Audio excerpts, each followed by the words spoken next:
Okay, so I got the turntable up on blocks. Made sure the blocks aren't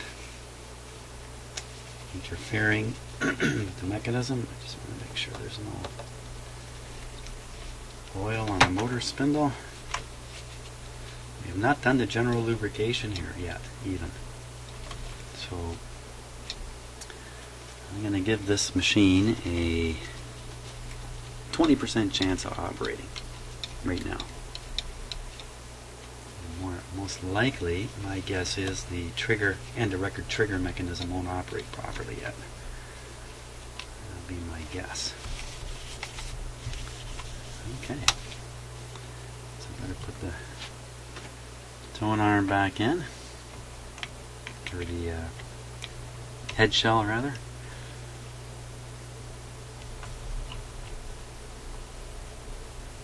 Oh, you gotta be brutal with that. I don't like that. It's not moving very freely at all. So stuff like that I'm sure is gonna affect the operation, but I think this is a good time to give it a test.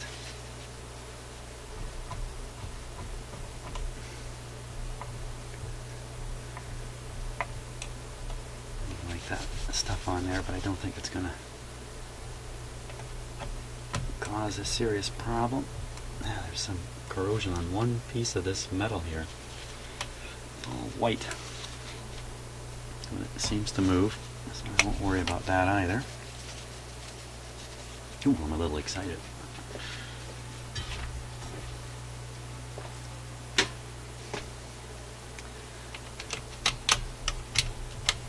There.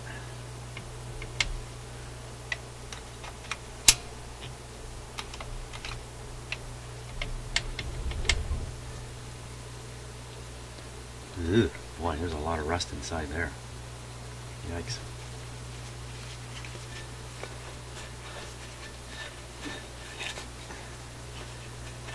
Flakes of it. Remember what I was saying about steel?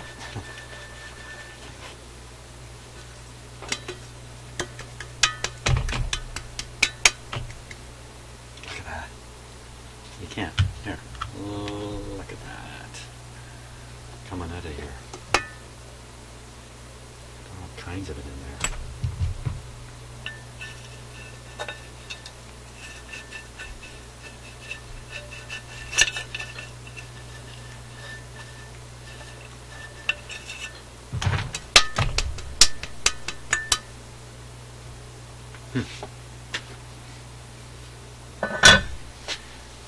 Okay, watch your ears. I'm going to make that disappear quickly here.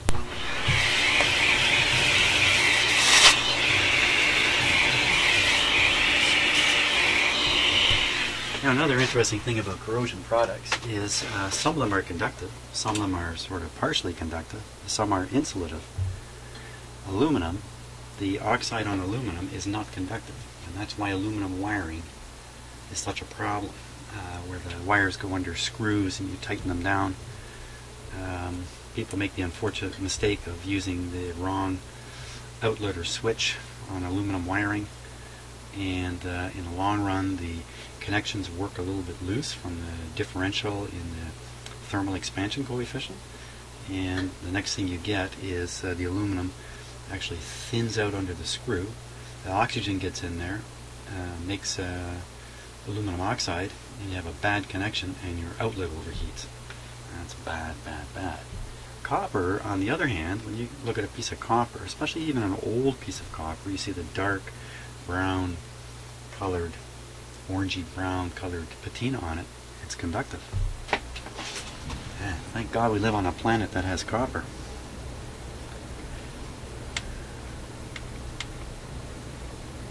We live on an iron ball. That's what we actually live on.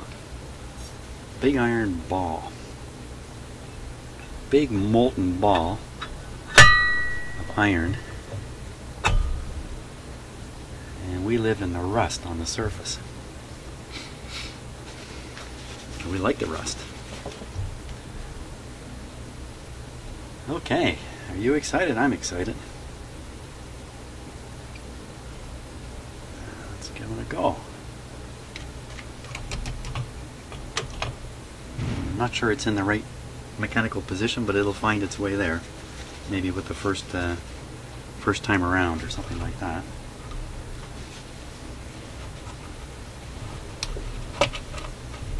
Show me a cord.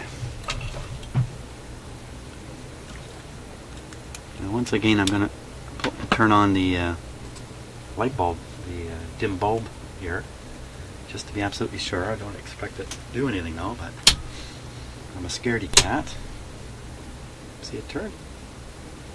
A little bit. Come on, come on, you can do it. Come on, come on. Remember, no lubrication in here.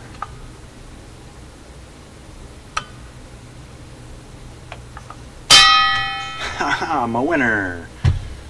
Winner, winner, chicken dinner. Okay, let's give it a real go now. So, complicated switch here. So, manual on. It's turning around. Speed looks appropriate. Let's try different speeds here. That's 45, 33, 16, and we can't forget 78. Nice and quiet. You can barely hear it. Excellent. Excellent. Okay.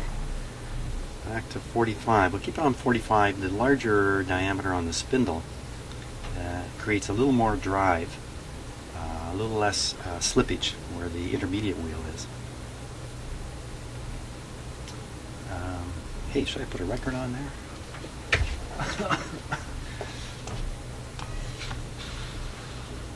I don't think this is the proper cover. Look, this took nothing to stop that. Very little traction. But I have tricks up my sleeve. I don't think this belongs here, because it does this. I think it's a fake. Now we're going to bring out, sorry about this, Beastie Boys. Come on. Bring the overarm over. Now, okay, I'm going to give this a 5% chance of operating. I really don't expect it to yet. Not without me helping. But I'm interested in watching the record sizing arm move. Anything else that happens. Here we go. Okay, going to help it out here. Help it out. Help it out. Oh, there goes the size checking arm. Dropped a record.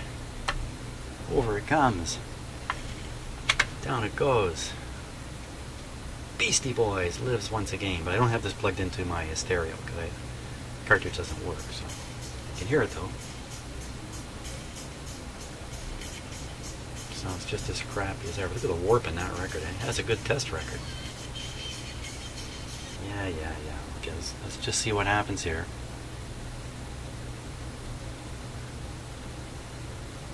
I can feel it pushing back now. That's not so good.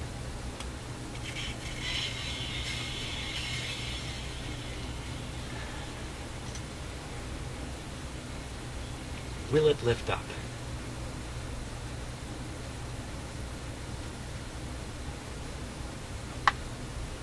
Oh my gosh, it's working. Just needs a little help there. We are so close. Checking the record.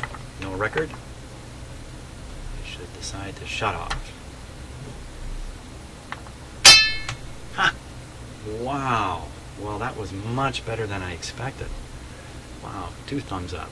In fact, if I had 3 thumbs, it'd be 3 thumbs up at this point. So, interesting thing here. The way this arm gets moved back, is when you go to take the record off, you have to swing back the overarm, and that resets this arm.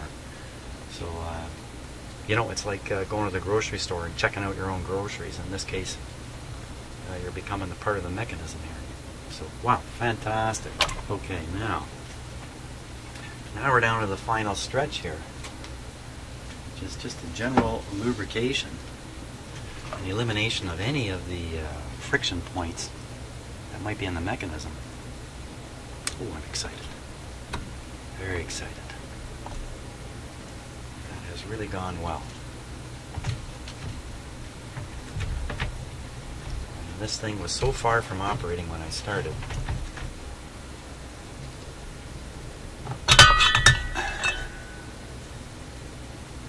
So, let's see what we can do at the top here first.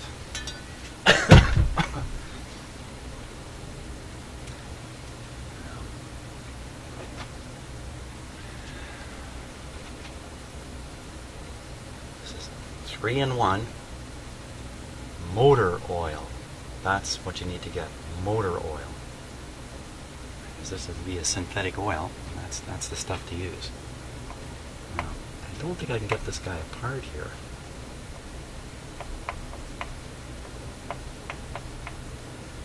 Sure looks like I should be able to. It just looks so much like that's a locking ring.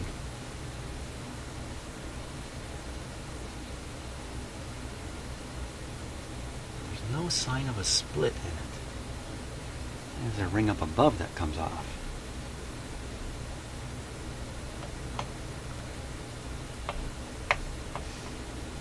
Don't see it. Well, I'll oil it up. I mean, if I have to take it apart somehow, I can figure it out later. But for now, I'm going to run a fair bit of oil into it.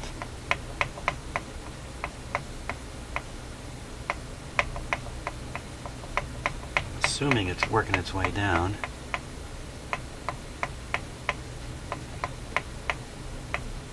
I can see the ball bearings way down there. Okay. Let's get the excess off. See the ball bearings way down under there. Let's see if I can get you to see it too.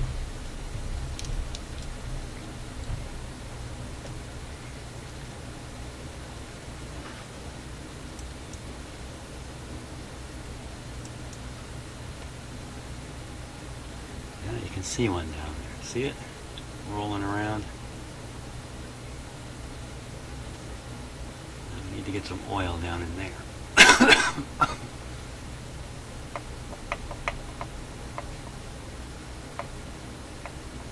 Normally I would clean the grease out, but I don't know how to get at it. Clean it out and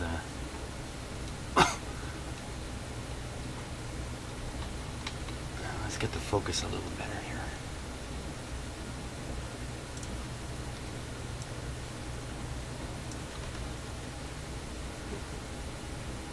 Looks pretty rusty. Feels nice though. When I turn this, it feels smooth, very smooth.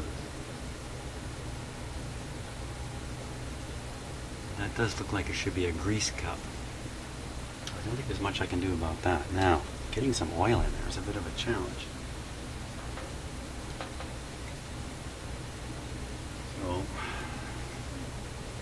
I'll use my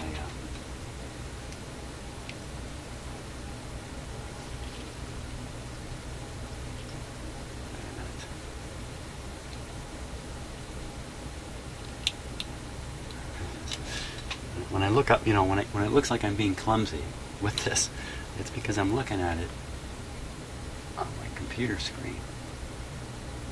Okay, in you go. Oil. Be a little bit generous down in here.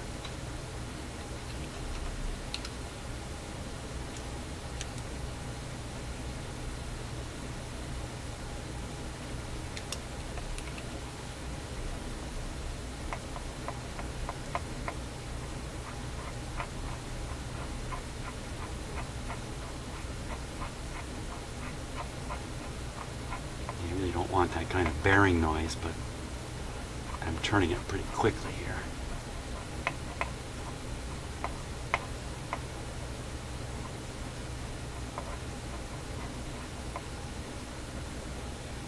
I'm not sure the oil actually got right in the spot.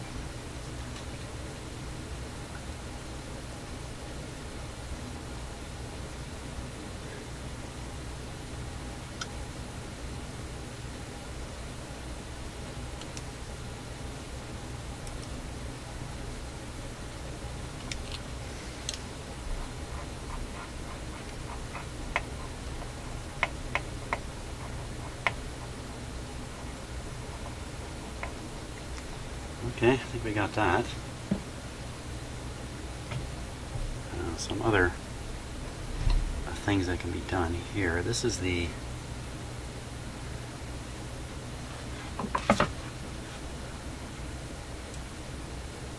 part that gets pushed by the tone arm as the tone arm reaches the end of the record. So I'm just going to move this over. What I'm doing, or let me give you a different view.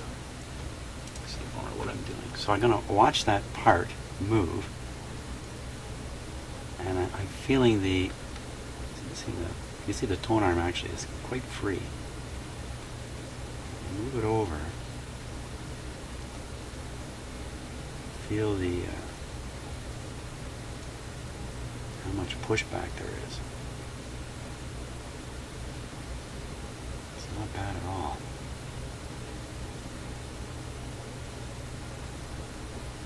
It's a little stiff as I get into this area here.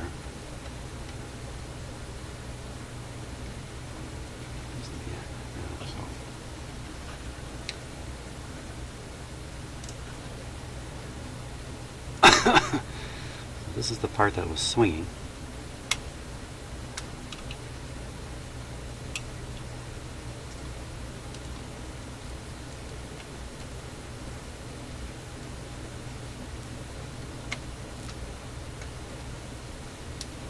I want that to be as loose as possible. So I put a little oil here and there.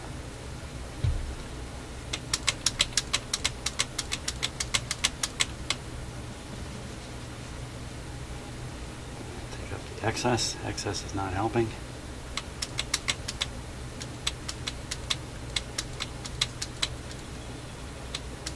Feels really pretty good. It's amazing how this old guy can get all limbered up like this. You know?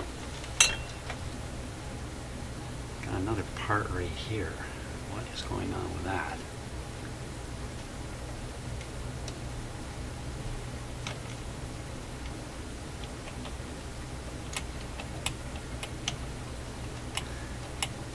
To be honest with you, I'm not sure what that is. It's hooked up to the stop lever.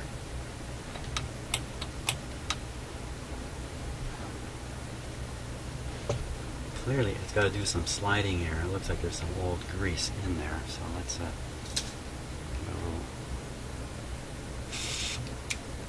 it a little bit of WD-40, mainly for cleaning.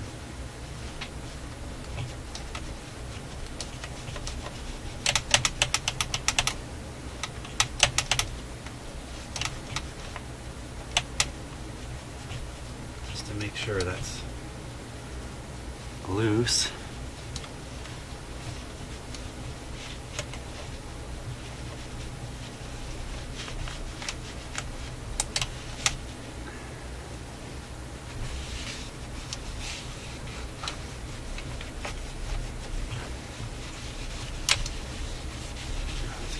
General black dirt all over this thing.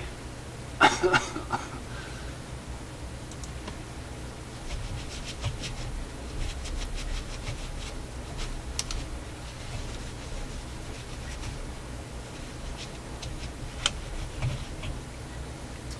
because it's suffering a bit of traction trouble, it can't power through all the mechanism stages, which is very typical.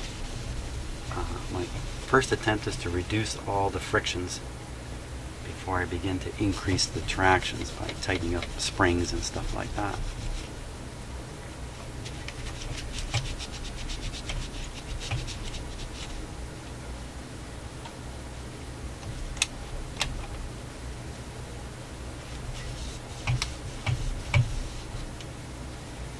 Just cleaning up a little bit here.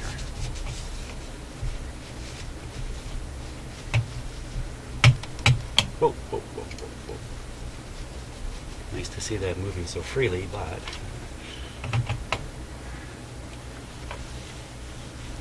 it's great the cartridge is crap on it because I don't have to worry about damaging it. Yeah, this is starting to shine up nice, isn't it? Fantastic. Boy, the person who sat in the factory putting this guy together people who did it. Maybe it was an assembly line type thing. I don't know. If they had any idea. If they had any idea that somebody would be sitting in a shop with a color video camera making a video using digital technology and eventually posting it on the internet for anybody to see like you. I wonder, did they think that was going to happen? I don't think so. You know what that says? It says we don't know what's going to happen down the road either. Will this turntable be around 100 years from now? Hard to say, isn't it? Really? 100 years from now, I think records will be such an obscure thing. And there's a resurgence in interest in records right now, but that has to do with the fact that there are people my age around. And, you know, the nostalgia factor and all that. An example of that is people like radios out of the 50s, little table radios and stuff like that, like that Japanese radio I had in here. But you know, there are radios that are much more historical, much older, back from the 20s. I've got a couple here and there in my house. I bring in here once in a while, mainly to play around with. No one's interested in those. Why? Because they're so old, nobody remembers them. They don't have the nostalgia, the popular nostalgia. Basically, I think the rule is you look back 30 years. And whatever was big 30 years ago is big today as a nostalgia thing. So, well, nevertheless. Okay, is there anything else here? Now, there was this part here that seemed so stiff, and that had to do with the, little in here. Get this.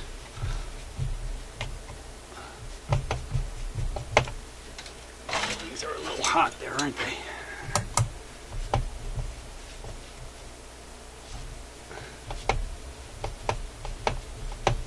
Put a little oil down there.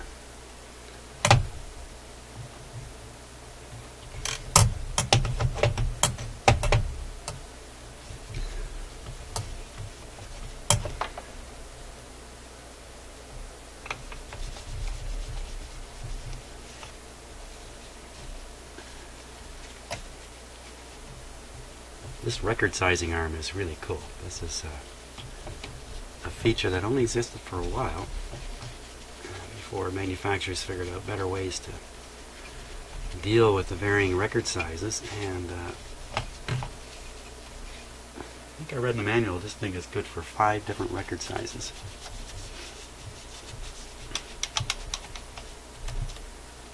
Okay, so here's a little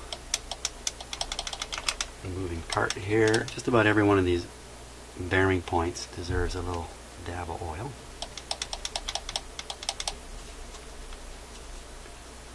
I'm sure that doesn't have any effect on the operation of the arm, but the tone arm. Now that's about it for the top here. From here we're going to go underneath. See what's up.